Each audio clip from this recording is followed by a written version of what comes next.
सबके गोड़ छुके गोड़ लगता नहीं और लाइव आई नहीं है और अचानक से नेटवर्क की वजह से डिस्कनेक्ट हो गई है।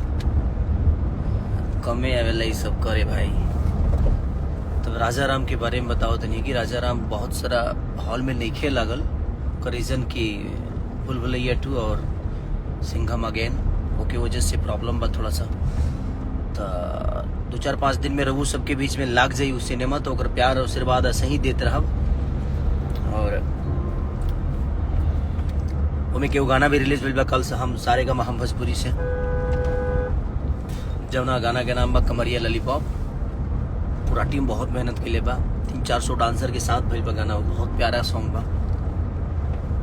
और आज भी एक गाना रिलीज भइल बा बोका म्यूजिक से लटक जइबा जना में कि आकांक्षा पुरी जी और शिल्पी राज विनय विनायक जी कृष्णा बेदर्दी हम सब लोग मिलके और लकी विश्वकर्मा सब लोग मिलके बड़ा प्यारा मेहनत के लिए बा।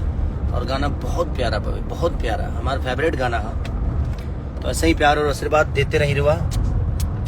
कमरिया लॉलीपॉप के लटक जीवा चुम्मा चुम्मा देता और राजा राम के पूरा टीम के दिल से धन्यवाद कि कल पब्लिक रिव्यू देख के बड़ा अच्छा लगल जे हमनी के कुछ बेहतर कैले बनी जा।